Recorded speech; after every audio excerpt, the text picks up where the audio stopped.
नमस्कार। जे boss retail YouTube channel में आप सबका हार्दिक स्वागत है।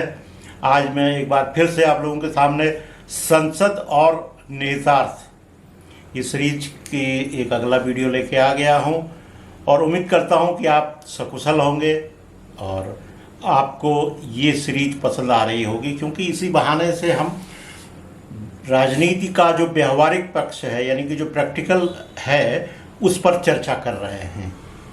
तो आज कुछ इस तरह से बात करते हैं कि जो लोग खुद समाज सेवा या अन्य कार्यों में लगे हुए हैं, बड़े आइकन हो गए हैं, वो अपने आप में खुद ब्रांड नेम हैं, उनको लोग पहचानते हैं, इसके बावजूद वो राजनीति में आना चाहते हैं। ऐसा क्यों? क्या राजनीति का चस्का में कोई नशा है, उसमें कोई लत है, कोई एडिक्शन है, क्या है? व्यूअर्स, आपसे आग्रह है कि मैं इस तरह के वीडियोज, इस तरह के टॉपिक पर अपनी राय प्रकट करता हूँ, टिप्पणी करता हूँ, कमेंट्री करता हूँ, जो आपको मेन स्ट्रीम मीडिया में कहीं नहीं मिलने जा रहा है। सोशल मीडिया में भी आप ढूंढेंगे तो हो सकता है दो चार कोई इस तरह के सामग्री, दो चार वीडियो आपको मिले। ये आपको एक नई राह और विचार और सोचने का एक नया तरीका प्रस्तुत करता है।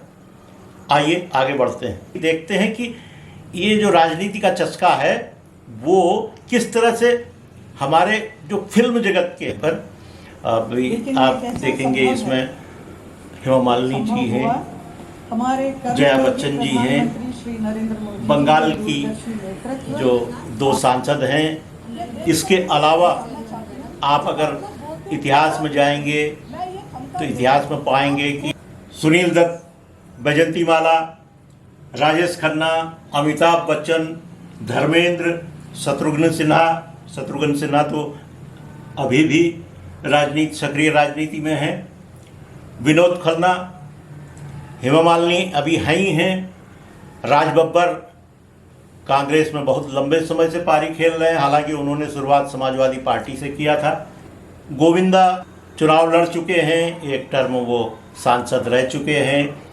सनी देओल अभी हैं एग्जिस्टिंग वाले में, परेश रावल हैं, किरण खेर जी हैं, बाबुल सुप्रियो पहले रह चुके हैं, रवि किशन अभी मौजूदा संसद में हैं, चिराग पासवान तो अपनी विरासत संभालने के लिए मुंबई से इधर चले आए, वहाँ का संघर्ष नहीं किया उन्होंने, मुनमुन सेन वगैरह बहुत ऐसे रहे हैं जिन्होंने बॉलीवुड में अपने मुकाम को हासिल करने या वहाँ पर अपना स्थान बनाने के बाद फिर राजनीति में आना स्वीकार किया। और तो और देखिए, ये जो छोटा पर्दा है, हम लोग इडियट बॉक्स टीवी कहते हैं, इसके कलाकार, रामायण अपने दौर का एक बहुत ही लोकप्रिय टीवी सीरियल रहा है। अभी कोविड पीरियड में उसको रिकास्ट किया गया, देखिए उसकी क्या लोकप्रियता रही है। ऐसे ही महाभारत भी रहा है जिसमें चोपड़ा जी ने उसको बनाया था। तो इनके कलाकार, राम के कलाकार अरुण गोविल, रावण वाले वो त्रिवेदी जी, महाभारत के श्री कृष्ण नीतीश भारद्वाज, महाभारत सीरियल की ही द्रौपदी रूपा गांगुली और रामायण की सीता दीपिका चिखलिया जी, ये सब लोग आजमा चुके हैं। निरहुआ तो अभी लेटेस्ट ये हमारा उदाहरण है। ऐसे ही बिहार की तरफ से कई राजनेता हैं जिन्होंने अपना टीवी सीरियल और सिनेमा में अपना स्थान बनाया था। तमिलनाडु में चलिए, वहाँ तो पूरी राजनीति ही पिछले 60-70 साल से यही फिल्म अभिनेता ही इसको कमांड कर रहे हैं। अन्ना दुराई को लीजिए, ये जो द्रविड़ आंदोलन है, पेरियार के साथ मिलकर के इसको आगे बढ़ाया और मुख्यमंत्री बने। एमजी रामचंद्रन, उन्होंने अन्ना द्रमुक यानी कि AIADM के जो दूसरी पार्टी है उसको बनाया, मुख्यमंत्री बने। करुणानिधि जी कुछ ही साल पहले उनका निधन हुआ है, काला चश्मा लगाकर आते थे वो। अब इधर आइए आंध्रा में देखिए कि एनटी रामाराव, ये तो इनकी लोकप्रियता तो गजब की रही और इन्होंने भी अपना शासन किया और आगे बढ़े। जयललिता जी तमिलनाडु की, राजनीति में आना उन्होंने जब अपने फील्ड में वो प्रॉस्परस हो गए, अपने फील्ड में वो एक ब्रांड नेम बन गए, तो उन्होंने यहाँ आना पसंद किया। तो राजनीति में कुछ न कुछ ऐसा तत्व है कि उसको पाने के लिए आते हैं। हालांकि कुछ लोग ऐसे भी हैं जिनको राजनीति रास नहीं आती है। अमिताभ बच्चन जी 3-3.5 साल में ही सांसदी छोड़ दी, उनको नहीं सूट कर पाया। राजेश खन्ना भी थे तो वो संसद में बहुत आगे नहीं बढ़ पाए। गोविंदा इतने लोकप्रियता के बावजूद उन्होंने चुनाव तो जीत लिया, लेकिन कभी संसद में बहुत ज़्यादा। राज्यसभा में कई ऐसे शख्सियतें हैं जो अपने क्षेत्र में बड़ा नाम करने के बाद उनको राज्यसभा भेजा जाता है तो अच्छा काम करते हैं। कुछ उदाहरण हैं जिनका चयन कर लिया जाता है तो वो समय नहीं दे पाते हैं। भारत रत्न हमारे सचिन तेंदुलकर जी भी इन्हीं लोगों में हैं, राज्यसभा का सम्मान उनको मिला, लेकिन बहुत ज़्यादा वो कभी बहस में या किसी नीति बनाने में वो आगे नहीं आ पाए। आना चाहिए था, क्योंकि उनको भारत ने एक बहुत बड़ा सम्मान दिया था। इसी तरह से अपने दौर की बहुत प्रसिद्ध हीरोइन रेखा, वो नहीं कर पाई। खिलाड़ियों की अगर बात करें तो चेतन चौहान भारतीय टीम के क्रिकेट टीम के ओपनर रहे हैं। वो कई टर्म तक अमरोहा से सांसद थे, बाद में राज्य सरकार में वो मंत्री भी बने। ऐसे ही अजहरुद्दीन भारतीय क्रिकेट टीम के कप्तान रहे हैं। पटौदी साहब भी संसद में अपनी सेवा दे चुके हैं। और कुछ लोग पसंद नहीं करते हैं, जैसे दादा नाम से मशहूर सौरभ गांगुली।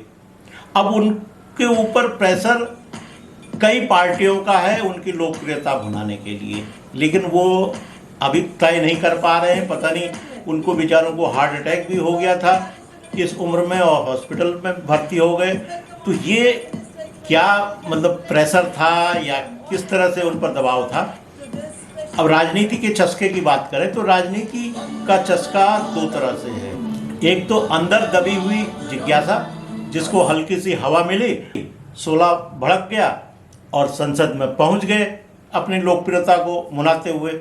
दूसरे वो लोग जो किसी पार्टी की मजबूरी हो जाते हैं, उन पर सामाजिक रूप से, उनके ऊपर पारिवारिक रूप से दबाव पड़ता है।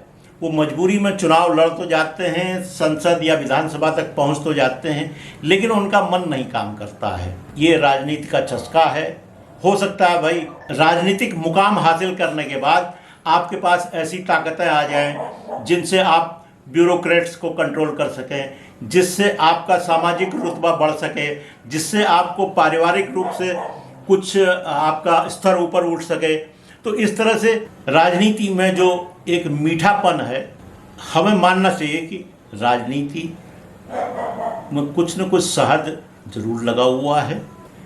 साहित्य जगत के लोग, मीडिया जगत के लोग अच्छा मुकाम हासिल करने और अच्छा नाम कमा लेने के बाद भी राजनीति में आकर के किसी न किसी सदन में अपना स्थान देखना चाहते हैं, वहाँ बैठ कर के देश सेवा। हालांकि उनके पास में देश सेवा करने के लिए बहुत अन्य मौके भी हैं, लेकिन राजनीति के जरिए जो देश सेवा करने का आनंद है, इसको जिन लोगों ने इसका एहसास कर लिया है, तो वो हर प्रकार से इस जोड़ तोड़ में रहते हैं कि ये जो राजनीतिक साहब है इसे हम पालें, इस छत्ते तक पहुंच जाएं और इसका रस हमें ही सबसे ज़्यादा मिले।